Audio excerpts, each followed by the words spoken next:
everyone. Welcome to another meeting of the Mad Hares. I am Countess Rose, and we are continuing our discussion of The Lord of the Rings: The Two Towers.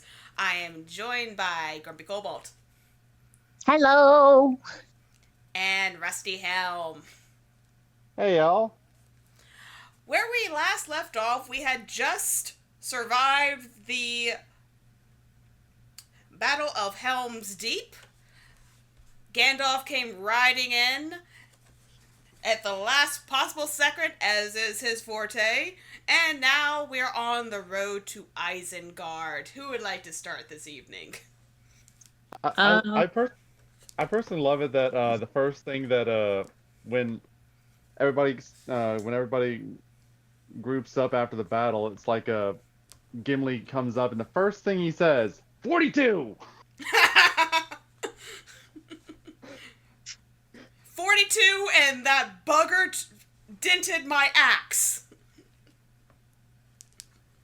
Yeah, the last one was wearing armor, particularly thick armor He had a collar of around the neck. iron around his neck.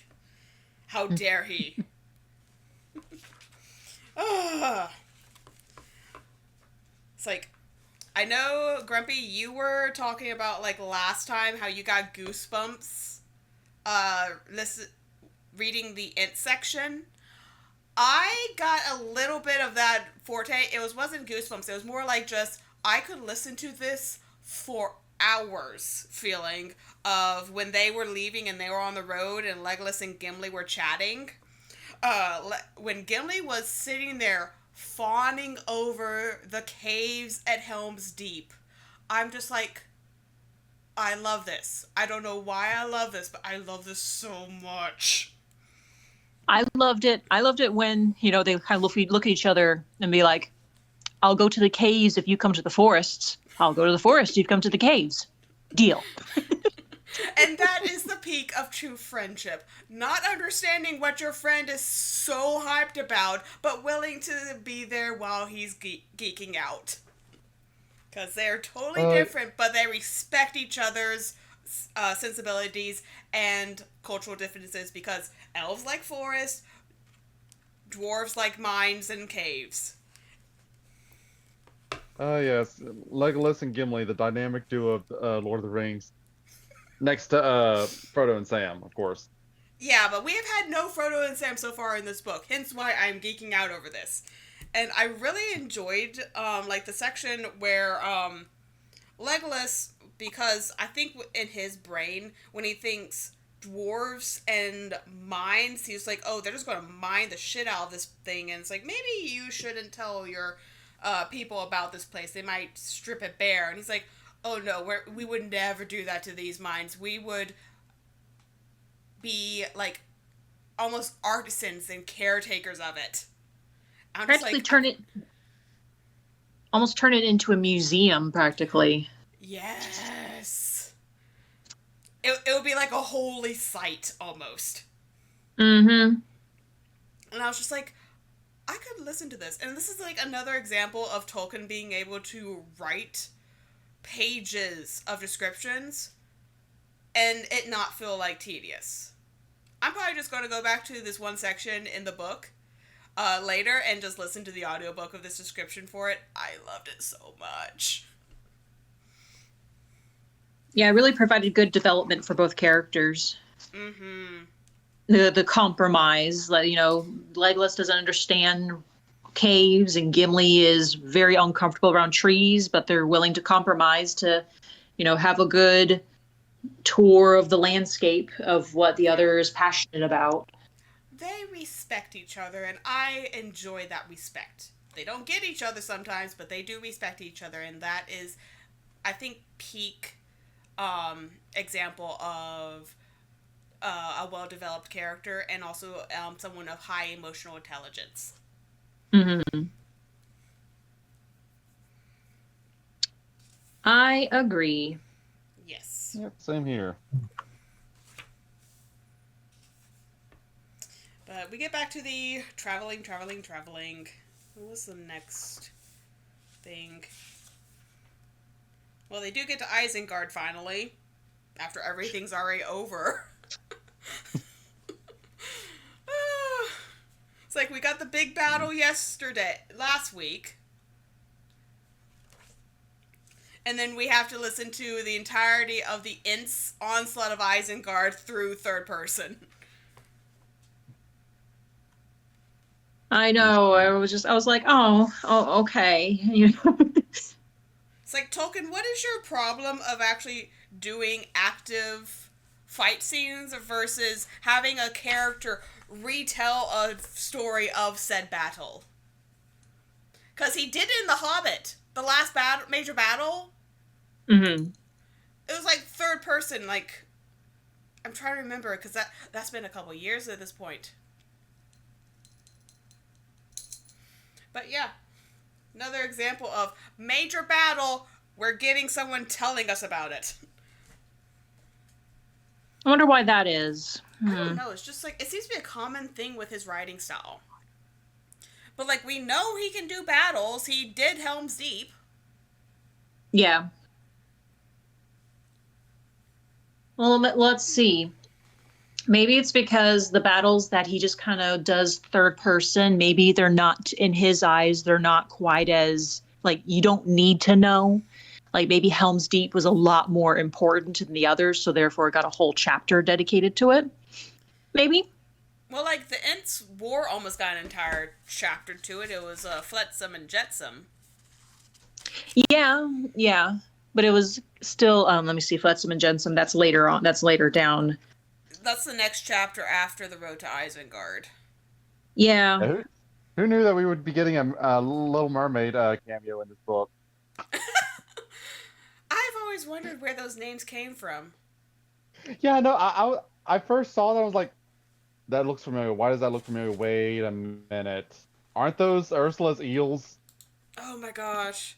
I didn't even notice that. I just like, why does Fletsum and Jetsum sound so familiar to me? And that led me to do like a deep dive of like, okay, which came first, and even like looking up the definition of Fletsum and Jetsum. It's like Okay, it's so like the sorry, go ahead. Flotsam and Jetsam are basically different terms for two different types of wreckage. Flotsam is floating wreckage from a shipwreck, while Jetsam is debris literally thrown overboard from a ship to lighten its load. Oh, it's also a band name. Huh. Oh, cool. But yeah, it's like when I was first looking up Flotsam and Jetsam, I was curious if they were actually in the original mermaid fairy tale. Spoiler alert, they were not. Yeah. I think Ursula in the original fairy tale had like a fat snake, is what it said. I haven't read the actual fairy tale, so I can't say for sure. But I have read it. I don't remember a. Neither do I. I don't remember a sidekick for Ursula. Also, the Sea Witch was such a minor part in that part. Yeah, she was literally just called the Sea Witch. Yeah, it's like, and like Ariel's the Little Mermaid sisters were a bigger part of the story.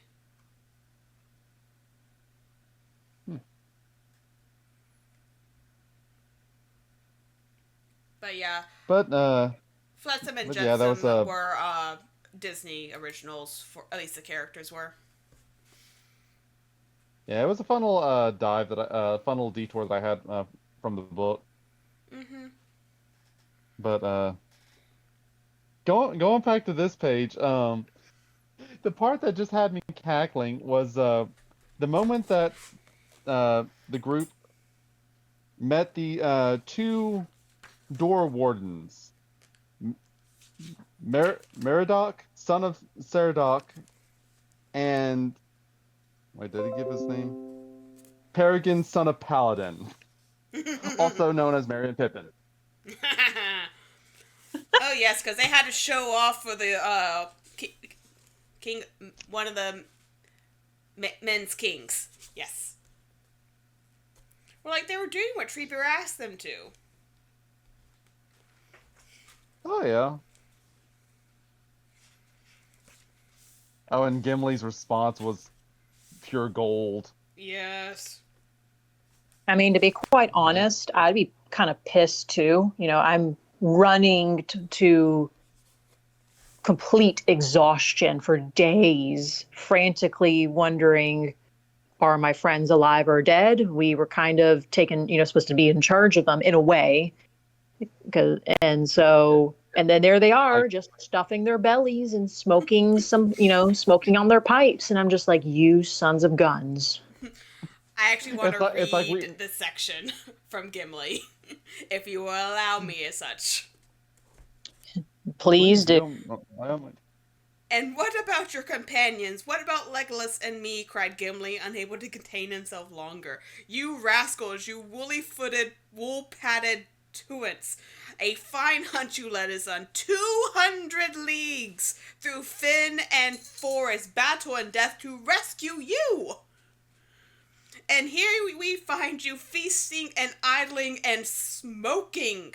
Smoking. Where did you come by the weed, you villains? Hammer and tongs, I am so torn between rage and joy that if I do not burst, it will be a marvel. That's my Gimli. I love it. Gimli was the star this week. Gimli. Fight me on it. Blessed be the Gimli. Blessed be the Gimli. But hey, food cures many ills. That it does. So That it does. And also, hobbits, again, are peak host, I swear. Oh, yeah. It's like, as I mean, when soon you- as... I mean, when you think of hospitality and comfort and whatnot, out of all the races in Middle Earth, hobbits, I think, are at the top, in my opinion. Hobbits do know how to make a guest feel welcomed. Mm-hmm. And then also to be passive-aggressive enough to make sure that guest knows when they are to leave. My kind of people. Yes. I can vibe with a Or- hobbit. Or that reminds me of old Bilbo. You stole my books. Here's my bookcase so you can store them.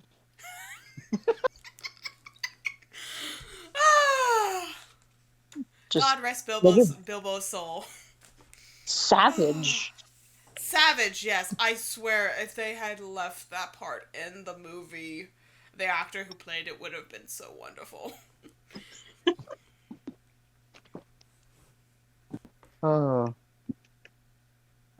Yeah, great opportunity completely wasted there. Like, I'm sitting here, it's like, wasting so much. I know they were strapped for time, but like, if the Lord of the Rings, if when this was being made, if long form series, like, if we had this crew working on the Lord of the Rings back in the climate of that, but they had like Game of Thrones money and time. Oh my gosh. It would probably be easier at that point just to do a series, Yeah. instead of movies. Well, like, Yeah. okay, here's the thing. I don't trust Hollywood in today's climate to do this right. Oh, absolutely. But like, if they had like the framework of like the Game of Thrones franchise back when this was being made and this was actually a full-fledged series, oh my gosh. It would have been amazing. It would have been amazing. Yeah. But like, back in that time, they didn't even think they could get these made. Like, these, like, I can understand when people say the Lord of the Rings books are hard to adapt. Oh my gosh, yes. There is so much crammed into, like, it, like, you get a physical copy and it's like, that's not too bad. And then you start reading, it's like, how is that so much? Mm-hmm. Because, like, I've been listening to this on audiobook, and, guys, I kid you not, the first half of this book, that's 11 hours. Oh, that's almost Tolkien. 12. Wow.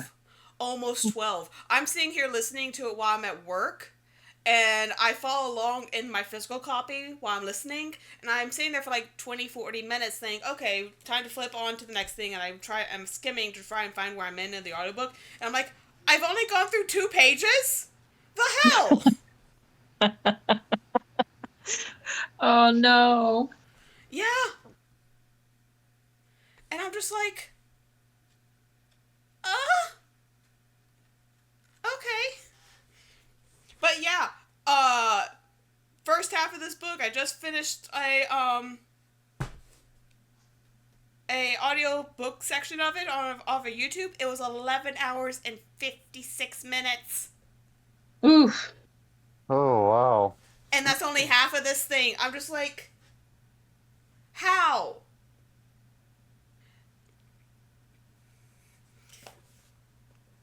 My Court of Thorns and Roses, which are thicker books, are less audiobook. I'm just like, it can't just be plain formatting, because I checked. It looks about the same. I'm just like, it boggles my mind. I don't know how it works like that, but it boggles my mind. Maybe the audiobook readers taking his time with the Lord of the Rings, like trying to be more atmospheric, I guess. I don't know. He is like the guy that was doing the thing was actually doing like variants in like the orcs voices and the Ents voices. I loved how he voiced the Ents. But yeah, but we get to the floatsome and jetsome section of the thing, and while Merry and Pippin are being their wonderful hobbit hosts to their friends, who again track them over 200 leagues. Which, how far is a league? 30 miles, I want to say. Maybe a little bit. Don't check me, but that's my guess, I think. How far is a league? A league is approximately 3 miles on land and 3 nautical miles at sea. So 200 leagues? 200 leagues, this. So that's about 600 miles. Daggum. That's a lot of running. Over a span of 3 days, I believe. Well, okay, well, like, back when Gimli and Legolas and Aragorn were originally chasing them, they ran like 10 leagues overnight. Like, over the course of, like, what was it, 3 days or 2 days? That's where I got 30 from, because, yeah, I calculated then how long they ran after the orcs, and it was about 30 miles. Yeah, because I remember that was 10 leagues, so that makes sense. I understand where this connection went. Yeah. But yeah, it's like, that's like 30 miles with like all their gear still over like the course of like a 48-hour period. I can understand why they were so, why the Riders of Rohan were so flabbergasted. and why they were like, bless you, horses. It's like, this is our horses. We are going to be very affectionate for them, and they're going to get all the hay and the treats and the oats. We are going to spoiler. Okay. So let me see what happened. Go ahead, Rusty. I'm trying to remember how long Merry and Pippin said that the whole ordeal actually happened. Was it 3 days or 9 days? I'm trying to find the... Oh, I think it was 9 days. Ah, okay. Of how long the entire ordeal has happened throughout this entire book so far. Because I think a lot's happened in 9 days. Yeah, a lot has happened in 9 days. A full-on battle happened. Trying to find yeah, and they also Aragorn also gave them back all their pins and stuff they breadcrumbed along the way. Oh yeah. It's like Pippin got his pin back, along with Merry and Pippin both got their knives back. Let's see. It took me a little bit to realize this, because a couple times a what was it called? A darkness blacker than the night was moving around the land. And for a Mm-hmm. little while I was like, what is that? Because I'm like, it's not the enemy because, Gandalf at some point says, draw no weapons, wait, and it'll pass you by. So if he's not afraid, then that means it's, or at least not fighting, that means it's not the enemy. And so for a little while, I was like, what is this night? Because Merry Pippin mentioned it as well when they Mm-hmm. were kind of near Isengard. And I was like, oh, I think that's the spirit of the trees moving about. Yeah. Five Hmm. 5 days.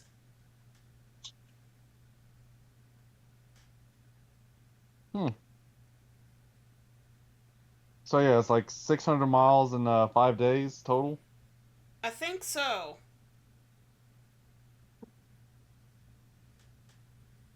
It's like five nights ago. Now we come to a part in the story you know nothing about. We met Treebeard that morning after the battle. Okay, so it was 5 nights from when they escaped the orcs, and then 3 nights prior to that was when they got taken. So overall, just a day over a week. Oh, sweet merciful Lord. It's like so much happens, and then it still feels like so much time has passed. Yeah, it feels like an age. Oh my gosh. But yeah. But like, I feel like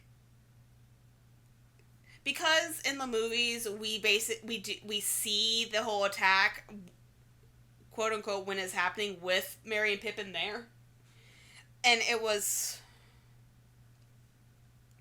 first off a lot more condensed, and second off, I feel like in the movie the ends were basically just taking advantage of the land from what they were working off of, because they destroyed a dam that was already there, but in the books they are actively like gathering water and tunneling to flood Isengard.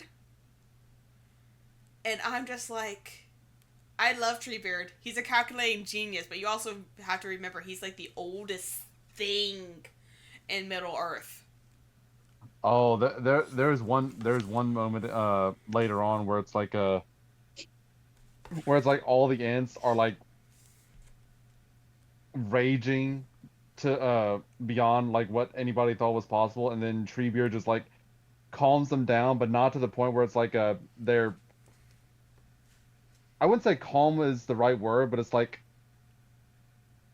they're not calm. It's like they're more, Controlled. yeah. It's like He was able to get them to harness their fury in a constructive way Mm-hmm. instead of yeah, it's just like basically raging uncontrollably. Controllably. I mean, I like how Sauron was kind of in a way taunting them because it was Sauron's like his words, I believe, that brought them to such a rage, and that's kind of the magic. And I'm seeing in Sauron is his words, besides Mm-hmm. just fiery spells and weather and whatnot. The typical wizard things. His specialty, I think, is like coaxing others to be on his side, and so he probably was enticing the Ents to be, go into an angry frenzy. And I'm just like, Saruman, do you really want to anger the people who has nature in their fingertips? They scooped up an entire river and went, dump. I yeah. mean, Yeah. that is They a level re of petty, like a good petty that I just can just dream about. Well, you're going to do that? Well, here's an entire river for you right here. Womp. they rerouted a river to flood his base twice. Twice Just, it was flooded. Saruman, it might be best for you to just kind of keep your mouth shut for once. It's like your underground series of machines and fire things were drowned twice. And these guys just showed up at your door within 10 minutes, were able to just like claw their way in. My dude, you're not going to win against the giant tree people. But I do appreciate how dignified Treebeard was, because he did. I mean, I was expecting him to just go in, kind of just, I mean, fists flying and whatnot. Kind of how we got in the movie. That's kind of the theme I got, where it's just, nature's just bull rushing his way in. But no, he actually knocked on his gate and said, Saruman. He basically pulled a Gandalf. Saruman, come out, come talk to us. Yes. Which I was like, oh, such a dapper gentleman. Yeah, he's like, Treebeard gave straight up general vibes in this ordeal. Mm-hmm. That he did. Because he is wise. He does have a strategic mind. He's not just old hippy dippy guy who likes to be in his forest with his trees. No, he has a very analytical mind, and I can appreciate that. Yeah, it's like the moment before when all the Ents are raging, and then he calls them all together, and they're like just calmly like coming up to them, and they're whispering in their own language. Is like, oh, shite is about to go down here. It's like, oh no, they're past their rage and they're strategizing. You're in some deep shit. Yeah, it's like raging and murderous intent is one type of scary. Harnessing that to a cold, malicious insight is even more so.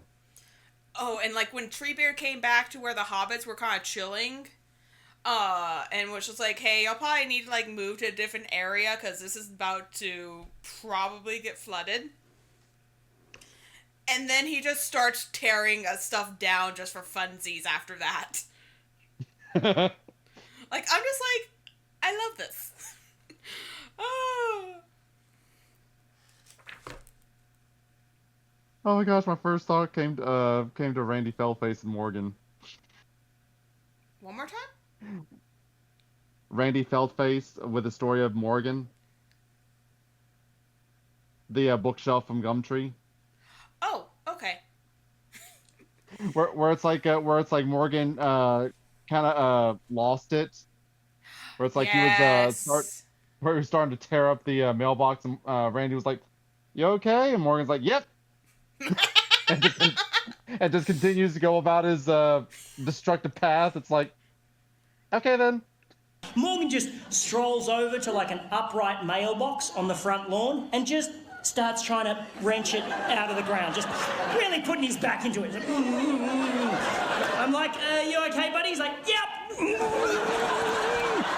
He pulls it out of the ground, whereupon he wields it like a fucking battle axe and just starts smashing up the front garden, just beheading the daisies, fucking up the lavender. I'm like, hey, Morgan, maybe you want to stop and think about that. And he wheeled around and looked at me like Jack Nicholson chasing Shelley Duvall up the stairs in The Shining and said, why don't you mind your own fucking business?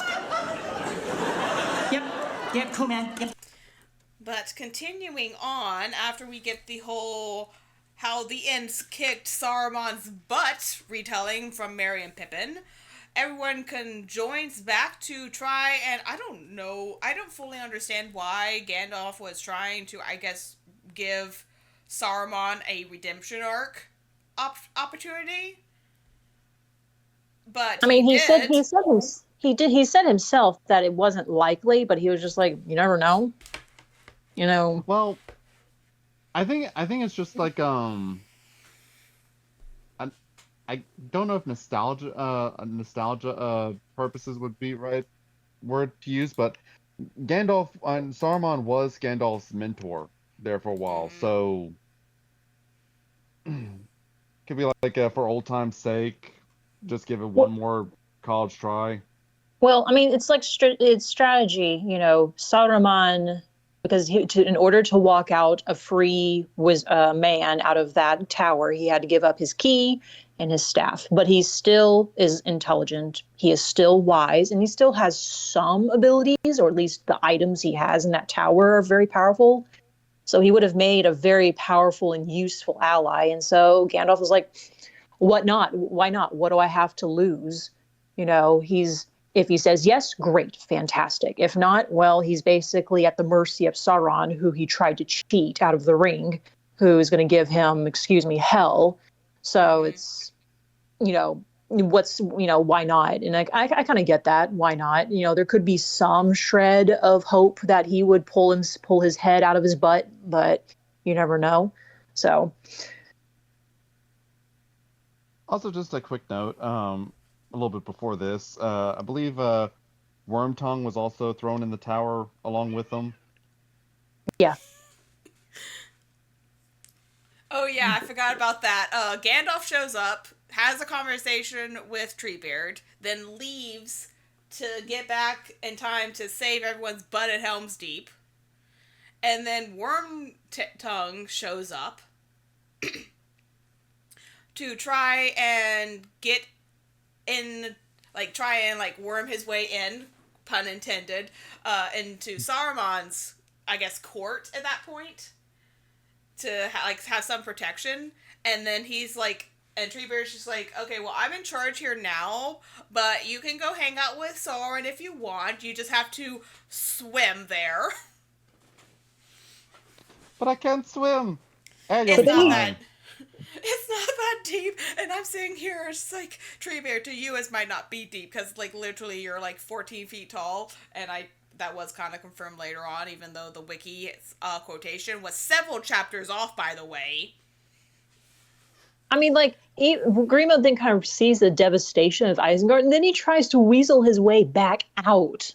Oh, I don't need to be there, and Treebeard's get in that tower. Yeah, it's Treebeard followed him. He was just waiting behind Grima Wormtongue, just going, ha, ha, ha. Well, I think it was mainly just to make sure the guy didn't drown, because when Merry and Pippin were watching him go, it got up to Wormtongue's neck. Yeah. And Treebeard was following along after him, and, I remember, because, I don't know, when I picture Isengard, how it was described in the book, I know there are, covers for these, but there were a lot of, holes just randomly splotted, and that went into, underground cave systems within Isengard. And I can imagine Treebeard is following Wormtongue just to make sure he doesn't fall down one of those holes. Pretty much. And actually drowns. But then, actually, Saruman, drags him into the tower once he gets there. After he crawls up the steps like a drowned rat. Actually, in my book, I do have a sketch of Tolkien's of Isengard if y'all are interested in seeing it. Yes, please. Yes, please. There it is. Ooh. So, very nice. So there is kind of you can barely see, chicken, get out of the way. You can barely see kind of that's where Gandalf was imprisoned, the two little horns on top, which kind of makes sense. Mm-hmm. So just kind of as a visual aid for y'all. That's at least the tower. What I find interesting too about a Treebeard escorting Wormtongue to Saruman was I believe Merry and Pippin even mentioned that this wasn't exactly a favor to Wormtongue. It's I think Treebeard knew what was coming, because I think Merry and Pippin mentioned that they could hear a cold chuckle coming from Treebeard. Yeah. Which yeah, it's... I'm trying to catch hold of what the relationship between or partnership between Saruman and Wormtongue was, because spy mainline. Yeah, basically spy, because he was again how Grumpy mentioned Saruman's talent with the spoken word. I feel like he could impart some of that ability, because Wormtongue's ability was he was whispering all this stuff into Theoden's ear And so I feel like that's what he I don't know if he like actually had been imbued with some of this ability, or if he was just had a similar skill and just wasn't a wizard. But there, yeah. Yeah, I mean, I know that Wormtongue was Saruman's spy. I was just thinking like the way how they acted around each other was a bit confusing to me. Which I mean, I think they stated that like Wormtongue and Saruman did not get along. I don't think they did either, but Saruman was trying to be a big boss power figure, but he was basically a lackey for the big bad, and he got a bit too big for his britches, and at the same time, because he was isolating himself from the rest of the world, and by extension from his true purpose, because he was originally supposed to be what Gandalf the White ended up being, he's basically a corrupted version of himself. So I feel like his power on top of everything was deteriorating because of his choices to isolate himself and try to build himself up into a different fashion than what he was supposed to be. Mm-hmm. And then on top of that, he was trying to get minions. And he ended up with Wormtongue, who is a spineless, gutless coward. And when his first lord that he betrayed tosses him out, and Wormtongue is basically stuck there because every one of Rohan's riders would probably gut him on sight if given the chance. Hence why he didn't answer the door. He opened a window to talk to them the first time. I just find it funny that Saruman recruits spineless spies, orcs, and Gandalf recruits hobbits. Because hobbits are awesome. Every wizard needs a hobbit. And hobbits are more difficult to persuade. That they are. True. But also, a hobbit will keep a wizard humble. That they will. I mean, like, to Hobbits' credit, I mean, how long did Frodo resist the ring before he finally was subdued to it inside Mount Doom? It's like he resisted it for a very long time, and I mean that's pretty respectable right there. So yeah, versus a spineless coward, it's probably very easy to persuade. And heck, even Pippin displayed some of that resilience unintentionally, but later on.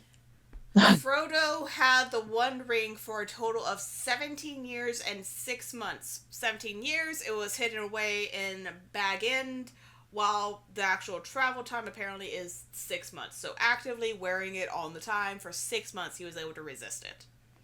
Oof. That is a lot.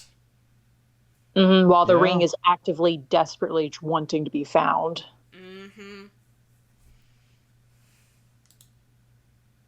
Goodness. So yeah, Saruman picked low-hanging fruit. That he did. And then when he tries to play the feeble old advisor act, I'm just like... Oh my gosh. This slimy man. All I can say is like attracts like when it comes to him and Wormtongue. Yeah. Also, Gandalf did it better. Gandalf did do it better. But, like, the whole, like, talking, like, while Saruman is trying to, like, coerce them with his words, I was getting, like... Is this a parallel to the Antichrist? I'm getting heavy Antichrist vibes here. Anyone else get that vibe? I can see that. Yeah, because I've seen a lot of people hearken, and it's kind of obvious, Gandalf to kind of Jesus Christ, kind of, because because he conquered death, and then was brought back because his task was not done. So, Yeah. and so seeing the other version of himself corrupted and trying to his best to corrupt others, that's what the enemy does. And so I agree with you. Definitely. Yeah. Well, in the Lord of the Rings, because like I've seen a lot of, there's actually 3 people who are kind of like in that Christ-like offices, and it's actually Frodo, Gandalf, and Aragorn. Our 3 are like allegories for Christ. Apparently, Frodo, and I'm reading this off of Google, by the way. Frodo represents the priest because Jesus is our high priest. And Frodo is in that role because he makes a sacrificial offering of himself as he is carrying the One Ring to Mount Doom. Gandalf is the prophet. Wise guide makes sense there. And then Aragorn is the king. A long-awaited king to take up the throne that he is returning to from exile. And I'm just like, I like this a lot. And it makes a lot of sense with those allegories, too. Mm-hmm. Yeah. And it's a trio, Father, Son, and Holy Spirit. Yes. I was just thinking that. That's another... because, like, that's another really good trope, too. And it's a trope I like. That's cool. Yeah. It's like... Yeah. I love, like, because, like, you can't get better Christian fiction than this, I swear. Mm-hmm. Well, I just like it because it's not so kind of in your face. It's a just little bit more ambiguous, subtle. but also overwhelming in that sense. Yeah. It's more of like a symphony of a story versus hammer to nail of, like, this is Jesus. Nothing against Christopher Lewis, but seriously, a literal lion is Jesus. Yeah.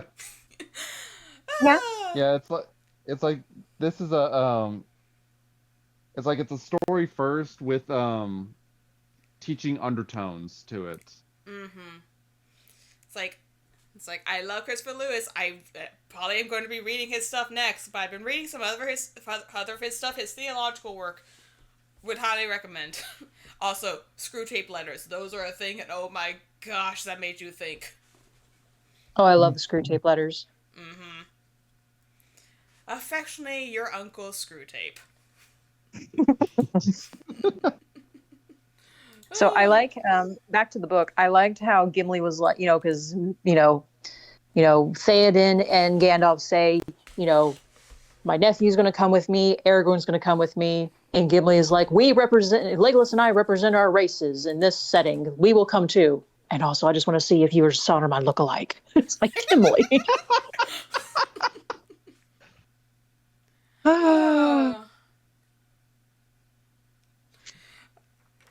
It's like, again, Gimli is MVP this week. Pretty much. He had all the funny lines. Yeah, and of course he had to get his shot in when talking to Saruman. Mm-hmm. Well, it's kind of because no one else was talking, so... Like, I feel like a lot of the writers were kind of falling under Saruman's spell. Mm-hmm. And, but why Gimli? Why Gimli, though? Why not Legolas, the elf prince? And I'm sure Gandalf was probably contemplating, kind of studying Saruman to see if there was anything there worth saving. Yeah, I think Gimli, he has officially met his bullshit meter. And he's just like, I ain't taking this stuff anymore. I just got out of a 2-day battle. I was stuck on a horse, which I still don't like horses. And I basically just want to get all of this hoopla over with so that me and Legolas can go on our buddy's road trip off to his forest and I can show him these awesome caves. He has met his limit of, I don't want to deal with this anymore. Y'all are all acting stupid. Let's see. What does he say? He says, the words of this wizard stand on their heads. In the language of the Orthac, help means ruin, saving means slaying. That is plain, but we do not come here to beg. Mm-hmm. Huh. And then Saruman answers peace. I'm just like, I feel like Aunt Saruman was saying, shut up. Pretty much. Because his grandfatherly advisor mask slipped for like 2 seconds, and then he tried to freak out Gimli by calling him by his name, and no one had introduced him to Gimli yet. At least as far as we know. Like, the dude's trying to get everyone off kilter. And it's not working. I mean, it is for the typical riders, but for King Theoden of Rohan, it is not. Mm-hmm. As well as with apparently Gimli as well, and Gandalf. That be it. That be it. But basically, Saruman shoves whatever offer of redemption that Gandalf is giving to him, and he's just like, F you, I ain't doing that, I am no one's errand boy, even though you kind of are to the big bad, but okay. It's like, his pride got in his way, and I think that's one of the main reasons why I'm just like, Satan, or Antichrist. Yeah. Very obvious for me. Because, again, major thing is pride here. And, like, I wish this was in the movie, because I went, like, it was kind of both terrifying and seeing Gandalf kind of exercise his power, but also kind of comical, because, basically Saruman stomps his feet, crosses his arms, and turns around to go harumph back into his tower. And Gandalf says, no, you don't. Get back here. And so Saruman stiffly turns around. Yeah, he comes back very, like, his body was commanded to come back. And I'm just like, I wanted that in the movie. Well, like, okay, so here's the thing. Saruman does not die in the books. Basically, Gandalf kicks him out of the Order of the Wizards, breaks his staff, and says, no more magic for you. Let me see if I can actually find this section. 1 second. He basically left him to the wrath of Sauron. Mm-hmm. And the Ents. And the Ents. And the Ents. Well, the Ents are basically his guards. Of like, he's just gonna hide in his place. Are you wanting the section where his staff is broken? Yeah, I'm trying to find that. I'm in the Joa section. I'm trying to find the beginning of it. I found it if you want me to. Do you want to read it or do you want me to? I can. What part do you want me to do it where where Gandalf raises his hand? Start at the comeback Saruman. Okay. Let's see. So, come back, Saruman, said Gandalf in a commanding voice. To the amazement of the others, Saruman turned again, and as if dragged against his will, he came slowly back to the iron rail, leaning on it, breathing hard. His face was lined and shrunken. His hand clenched his heavy black staff like a claw. Do you want me to continue? I can pick up if you want me to. Oh, sure. I did not give you leave to go, said Gandalf sternly. I have not finished. You have become a fool, Saruman, and yet predictable. You might still have turned away from folly and evil and had been of service, but you chose to stay and gnaw at the ends of your old plots. Stay then, but I warn you, you will not easily come and go again, not unless the dark hands of the east stretch out to take you, Saruman, he cried, and his voice grew in power and authority. Behold, I am not Gandalf the Grey, whom you betrayed. I am Gandalf the White, who is returned from death. You have no color now, and I cast you from the Order and from the Council. He raised his hand and spoke slowly in a clear, cold voice. Saruman, your staff is broken. There is a crack, and the staff split asunder in Saruman's hand, and the head of it fell down at Gandalf's feet. "Go," said Gandalf. With a cry, Saruman fell back and crawled away. At that moment, a heavy shining thing came hurling down from above. That's also another point, but that's to be picked up later. But yeah, it's like this big old powerful guy. Gandalf snaps his staff at a word, and he's scuttling back in fear. I'm just like, ugh. In comparison to... let me see if I can find it. The death scene from the extended edition, which I found. Give me 2 seconds.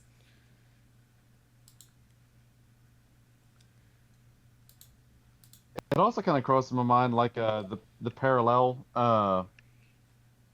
between Gandalf and Saruman's first meeting, where Saruman was pretty much just manhandling Gandalf and having his way with Gandalf, and here Gandalf is pretty much doing the same to Saruman, just more Gandalf dignifiedly. Yeah. Well, here's the scene. Come down, Saruman, and your life will be spared. Save your pity and your mercy. I have no use for it.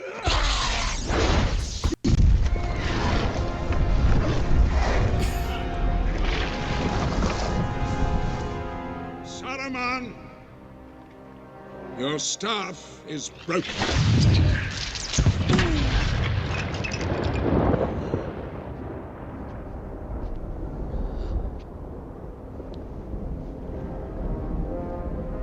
Grima, you need not follow him. You are not always as you are now. You were once a man of Rohan. Come down. A man of Rohan? What is the house of Rohan but a thatched barn where brigands drink in the reek and their brats roll on the floor with the dogs? The victory at Helm's Deep does not belong to you, Theoden Horsemaster. You are a lesser son of greater sires. Grima, come down. Be free of him. Free? He will never be free. No. Get down. Saruman, you were deep in the enemy's council. Tell us what you know. You withdraw your guard, and I will tell you where your doom will be decided. I will not be held prisoner here.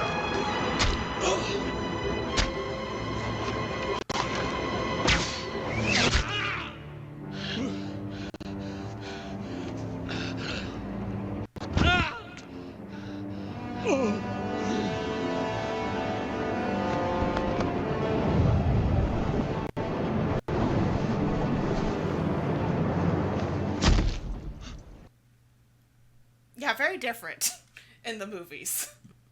Very different. Very different. And that's that wasn't even in the theatrical cut. That got put in the that was the extended edition.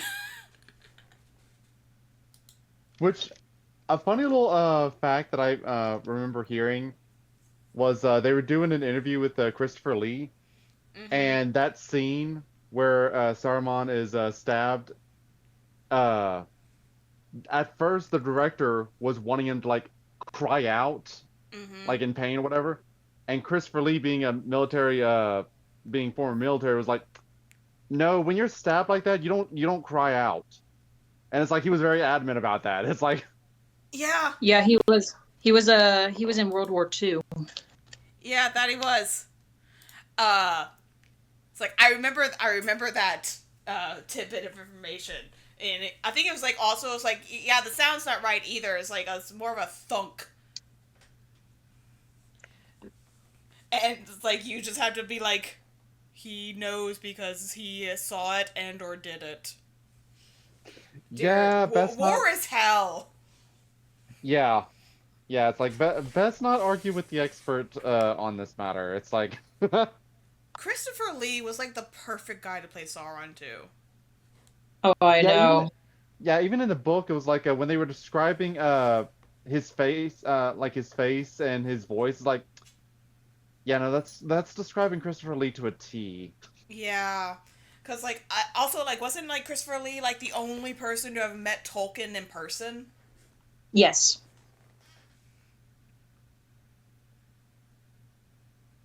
That he Yeah, was.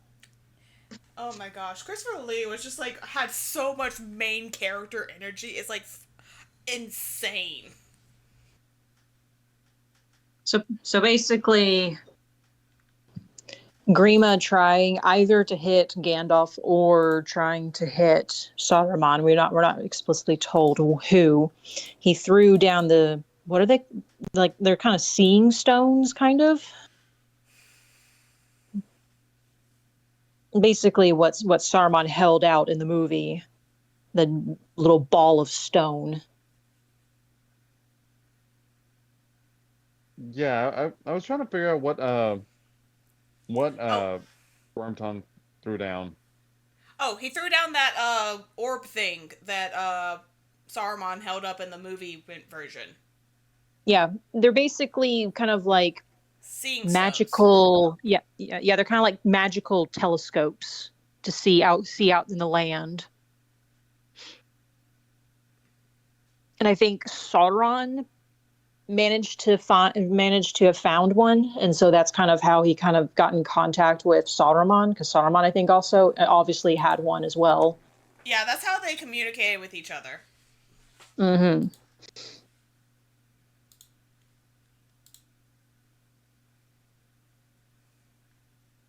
And dear Pippin touches it. Yeah, cause like Yeah. and also like how they were able to get it was that Wormtongue yeeted it at them because he was just like, I'm gonna try to be less of a useless character and just maybe peg one of these guys with this really heavy bow I found. And like because Saruman wasn't dead when they left, they just hear this ungodly shrieking when he finds out what he had thrown. Yeah, along with an abrupt end to that shrieking. Mm-hmm. So we so in the movies it was well, I mean Wormtongue also died in that a bit, but Yeah. yeah, so That's like, we go ahead. yeah, we can pretty much connect the dots on what happened to Wormtongue after that. Yeah, it's like he was basically locked in close quarters with Saruman, and Saruman was pissed. So there is a good chance he probably got shoved down the stairs. They both deserve each other. They do. They really do. That they do. But yes, Saruman was left to be basically put under house arrest with giant trees guarding him. Oh, but can we talk about, like, if we can backtrack a little bit back to the siege of Isengard, which is what I'm going to start referring it to. How that could have just easily been a horror movie. Because not only did the Ents show up, the Ents who had become tree-ish also showed up en masse. And I forget what they actually are referred to as, because they're not referred to as Ents, they're referred to something else. But also, it's just basically giant forest of moving trees. And I'm just like, this could have gotten so horror-ish if they had done this in the movie. Especially with, like, the lighting of that scene, it could have easily been horror instead of a badass battle scene. Oh yeah. Because, like, it's just a giant forest of sentient trees who are nothing but pissed off. But, like, also the fact that those same trees, it's implied that this giant mound of dead orcs from Helm's Deep, which had just been left outside because they didn't have the means to bury that many and or burn that many. They were just left there, and then, like, the next day, like, the entire field looked like it had been trampled, and the mass of orcs were just gone. The moving forest did not take kindly to them. No.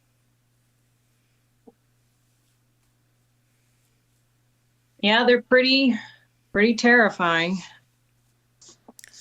So, like, he not only does he have the Ents, he just has this massive forest around his domain now that is also completely flooded. And Gandalf recommends they keep it such until they find out where all the water's going, to make sure there isn't any secondary outlet he can slip out of. So basically, they're making him stay in his tower with possibly either A, a live worm tongue, or B, a dead one, in a flooded, desolate ruin of what he had built over how many centuries he had been hunkered down there. And on the side of what used to be his protective wall is just trees that will probably rip him apart if he tried to go through them. The man is screwed. I mean, he isolated himself from the world, so he's getting what he wants. That he is. But now he has company. And or he has a slowly rotting corpse. We don't know for sure. But anyway, on to the last chapter of this. Yes. The Palantar, which was the orb thing that Pippin went and grabbed because it was yeeted and it missed horribly because apparently either A, Wormtongue didn't know who he was tossing it at, or B, has that shit of aim. But either which is a possibility. Either which is a distinct possibility. Gandalf personally is leaning toward he didn't know who he wanted to hit. He just wanted to hit someone. But we have the Merry had went and retrieved it before it got lost in the water. And Gandalf was distracted by Saruman, so he was just like, oh shit, this hobbit I'm supposed to be taking care of has this magical object that's probably going to be an issue later, so give me that. I swear, it's like a adult taking like the fork from the toddler who's about to stick it in a light socket. That is the mental image I have, and I find it absolutely hilarious. It's like give me that before you hurt yourself with it. Yeah. But then, like, they make the plan they're going to go right back to Rohan and chill at Theoden's place until they figure out what they're next going to do. And then Pippin just could not go to bed. Like the unruly toddler he is, he goes and he steals the fork back.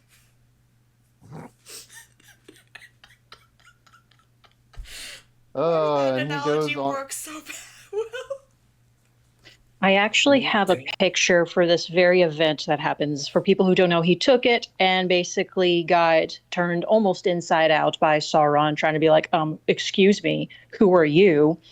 But I found this on Facebook, and I belly laughed for like 20 minutes and sent it to my husband. I have to send it. It is absolutely hilarious. Here it is. Done.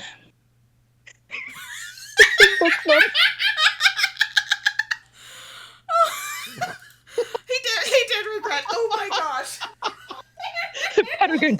Peregrine regretted.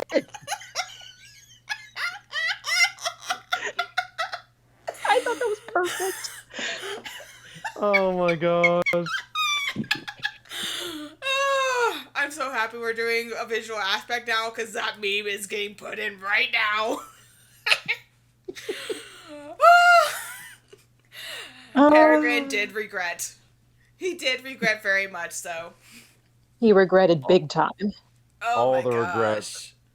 But then, so like, Gandalf just like, okay, we're going to make sure he's not possessed by the evil Saruman. And once that was established, he's just like, okay, Peregrine, I'm sorry. I know you're sorry. We're going to go on and we're going to get through this. We just want to make sure you're not evil. And that was an honest mistake. It is an honest mistake. You're okay. We just want to make sure that you're not evil and you didn't blab any sensitive information that Sauron might use against us. Yes. It's like, we needed to double check that. I know you don't want to remember the scary eyeball, but we gotta double check. What did he look like? Tell us. Yeah. But Merry, Pippin, as he was like, I find it hilarious, and like, Merry pointed this out, because after they got all that situated, also the ringwraiths showed back up. And they got their new rides, the big ones with wings. The Nazguls. The Nazguls. The flying Nazgul. Yes. And Gandalf was like, okay, change of plans, we gotta go now. And he just picks up, and like, seriously, the toddler analogy is so strong throughout this entire section. Cause like, you are coming with me? Well, like, okay, because like when he's comforting him, he picks him up, he lays him down in his bed, tucks him in, and then it's like, Merry, you hang out with him while I go and talk with the other adults. And then the Nazgul shows up, flies overhead, everyone's freaking out because Moon goes bye-bye. And then he just goes up, picks up Pippin, blanket and bedroll and all, and just like, okay, we're getting on the horse and we're going now. And Mary's just standing there like, well, Pippin wanted to go with him anyway, so... Yeah, it's like, Pippin wanted answers and Pippin wanted to ride with Gandalf. There you go. I liked when Pippin was while riding on Shadowfax was like, "Oh no, Gandalf! I learned my lesson. If all 7 stones are in front of me, I shall shut my eyes and put my hands in my pockets." And I'm like, "You're so adorable." Spoken like a child who has figured out not to touch the stove. Not to touch the stove. Don't touch the stove. You have touched the stove and you found out why you should not touch the stove. You know why you should regret. I regret. But I do love the little exchange between Pippin and Gandalf. It was like Pippin was like, "I do have another question," and Gandalf's like, "Oh, for crying out loud, you have a question for everything." And it's like, Yep. well, I mean, I do want to question everything. Maybe not tonight, but I was just like, because like, dude was traumatized not an hour ago, and now he's just like, I was like bright-eyed, bushy-tailed toddler energy again. I'm just like, yeah. Yeah, that makes sense. And this is why we love Pippin. This is why we love Pippin. Because Pippin, we have to remember, is the youngest of all the hobbits in this endeavor, and we love him for it because he gives little brother energy so hard. Pippin is too pure, must protect. Pippin is small bean, must protect.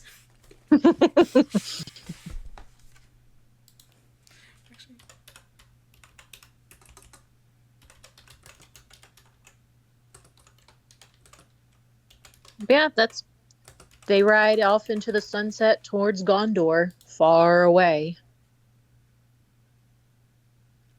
And that's pretty much where this particular section ends. Yeah. Oh my gosh, this picture of them for the movies, of them on top of the thing.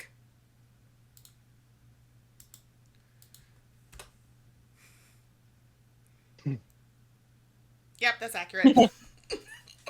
Oh, yeah. Yeah.